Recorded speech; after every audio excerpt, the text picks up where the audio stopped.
Subscribe करें हमारे YouTube channel साधना gold को और पाएं वीडियो सबसे पहले। और हाँ, बेल आइकन दबाना ना भूलें। मुझसे प्रेम करते हो? बोले हाँ। बोले मुंडों की माला फिर गले में किसकी लटकाए घूम रहे हो? महादेव ने कहा मैं जानता हूँ सब नारद का किया कराया है। बाबा बताओ तो सही मुंडों की माला किसकी है?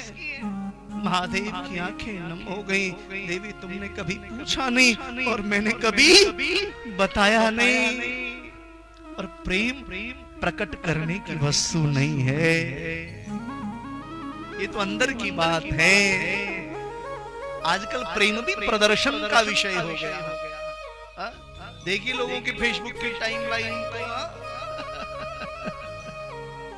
प्रेम प्रदर्शन का विषय नहीं, अंतस्थल का विषय है। देवी ये मुंडों की माला किसी और की नहीं, आपकी ही है। जब जब आपने लीला करने के लिए अवतार धारण किया और फिर जब जब लीलाओं को संवरण किया, तब तब उन मुंडों को मैं गले में पिरोता चला गया। मेरे गले में जितने मुंड हैं, उतनी बार आपने इस पृथ्वी पर अवतार धारण किया, उन जन्मों की स्मृति बनी रहे देवी। इसलिए मैं उन मुंडों को गले में आज तक लटकाए भ्रमण कर रहा हूँ। प्रेम कैसा हो महादेव के जीवन से हमें सीखना चाहिए। माने का ये तो बहुत अच्छी बात है। नारद ने तो व्यर्थ में हमारी बुद्धि को दूषित कर दिया, आपके प्रति अश्रद्धा प्रकट कर दी। और सुनो बाबा, बोले क्या बात है?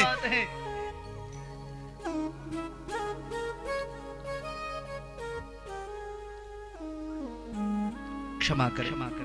देवी ने कहा स्वामी एक बात बताएं, जब आपके गले में मेरे मुंडों की माला है तो मेरे गले में भी आपके मुंडों की माला होनी चाहिए। बाबा बोले देवी मेरी मृत्यु नहीं होती, मैं मरता नहीं। अरे आपने ऐसा क्या ग्रहण कर लिया कि मृत्यु नहीं होती? बोले मैंने अमर कथा का सेवन कर लिया। महादेव कभी मरते नहीं। महादेव का विवाह हो रहा था, पंडित जी शादी करा रहे थे। पंडित जी ने कहा भाई अपना नाम लो। बोले शंकरानंद सरस्वती। पिता का नाम लो। बोले क्यों? बोले विवाह में यह सब अनिवार्य होता है, कर्मकांड है। बोले मेरे पिता का नाम ब्रह्मा। बोले पितामह का नाम लो। बोले मेरे पितामह का नाम नारायण। बोले प्रपितामह का नाम लीजिए। प्रपितामह का नाम लीजिए। महादेव ने कहा तुम कर क्या रहे हो? मेरा नाम पूछा, पिता का नाम पूछा, पितामह का पूछा, प्रपितामह का पूछ रहे हो? शादी मुझे करा रहे हो कि पूरा इंट्रोडक्शन ले रहे हो? पंडित जी ने कहा महाराज यह आवश्यक है। महादेव ने आवेश में आके कहा प्रपितामह समग्र जगत का तुम्हारे सामने मैं बैठा हूं।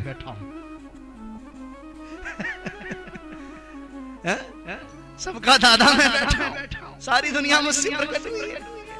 बोले मेरी मृत्यु नहीं होती, मैंने अमर कथा का से। बोले आप मुझे भी वह पान कराएं। बोले अत्यंत गुप्त विषय है यह।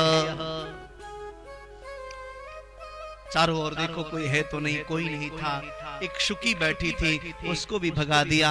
शुकी ने एक सुख को जन्म दिया था, उस पर दृष्टि न पड़ी। कथा प्रारंभ हुई। महादेव ने कहा मैं नेत्र बंद करके कथा करूंगा, पता कैसे चलेगा?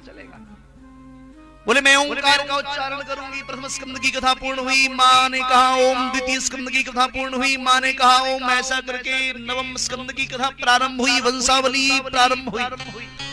नवम स्कंद में सूर्यवंश और चंद्रवंश का वर्णन है। ब्रह्मा के पुत्र मरी, नारायण के ब्रह्मा, ब्रह्मा के मरी जी के कश्यप, कश्यप के हिरण्यकश्यप, हिरण्यकश्यप के प्रहलाद, प्रहलाद के बलि, बलि के बाणासुर। एक 100 वंश की लंबी लंबी श्रृंखला। माँ सुन करके महाराज एकदम सो गई, निद्रा आ गई। कथा नवम स्कंद की पूर्ण हुई। माँ सो रही है, अब सुख बड़े ध्यान से कथा सुन रहे। अब सोचने लगे माँ बोलेगी नहीं तो कथा हो जाएगी बंद। और प्यास अब हमारी बढ़ती जा रही है।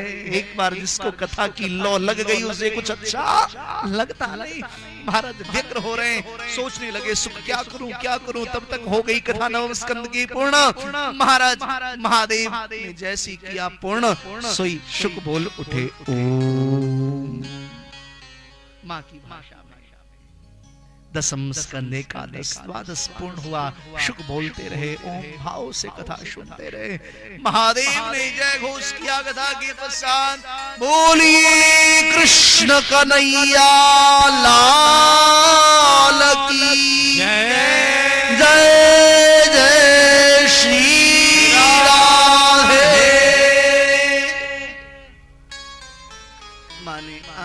बोली बाबा फिर क्या हुआ? देवी आप मैं तो सो गई थी। फिर ओम कौन कह रहा था? चारों ओर देखा, ओहो शुभ भाव से कथा सुन रहे थे। महादेव को आवेश आ गया, छोड़ूंगा नहीं। त्रिशूल उठा के मारने के लिए उद्यत हुए, आगे आगे महाराज शुभ पीछे पीछे। महादेव बोले व्यासपीठ से ऊंचे बैठ करके कभी कथा श्रवण नहीं करनी चाहिए। जो ऊंचे बैठ के कथा श्रवण करते हैं उनको मृत्युदंड दिया जाता है। आपको मृत्युदंड दूंगा। आगे आगे शुभ पीछे पीछे महादेव। महाराज पृथ्वी भयाकुल हो उठी। उड़ते उड़ते शुक पहुंच गए महाराज बद्रिकाश्रम में। भगवान वेदव्यास का आश्रम है सम्याप्रास। वहां पर भगवती विठपा देवी विराजमान है। महाराज बालों को काट रही हैं। उसी समय उबासी आ गई। प्यार से बोलिए जय श्री कृष्ण। सुख उड़ते हुए आए, मुख में प्रवेश करके गर्भ में बैठ गए। महादेव बाहर बैठे भजन करने लगे। सीताराम सीताराम सीताराम जय सीताराम। बोलो सीताराम सीताराम सीताराम जय सीताराम। राधे श्याम राधे श्याम राधे श्याम जय राधे श्याम राधे श्याम राधे श्याम राधे श्याम जय राधे श्याम। सीताराम सीताराम सीताराम जय सीताराम। बोलिए सीताराम सीताराम जय सीताराम। सीताराम सीताराम सीताराम जय सीताराम। सीताराम सीताराम सीताराम जय सीताराम। सीताराम सीताराम सीताराम जय सीताराम। सीताराम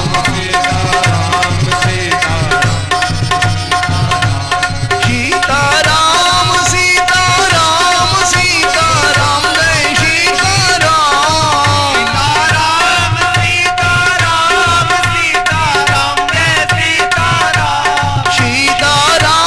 सीताराम सीताराम जय सीताराम। सीताराम सीताराम सीताराम जय सीताराम। वेदव्यास बाहर आए, बाबा को प्रणाम किया। महाराज क्या बात है? गंगा उल्टी बह रही है। प्यासा कुएं के पास, कुआं प्यासी के पास चल के आया। बोले ऐसी बात नहीं, मैं चोर को ढूंढने आऊं। कैसा चोर? आपके पास ऐसा क्या है जो चोर चुरा के ले गया? हाँ? बोले कोई धन आदि ले लेता तो कुछ बात नहीं थी, परम धन को चुरा के ले आया है। क्या? हाँ, मृत्युदंड दूंगा। क्या चुराया? बोले अमर कथा चुराई है। व्यास हंस पड़े। बाबा आप रह गए भोले के भोले। अरे जिसको अमर कथा पिला दी उसको खुद मारोगे तो तुम्हारी कथा झूठी हो जाएगी। महादेव वापस आए, चल गए।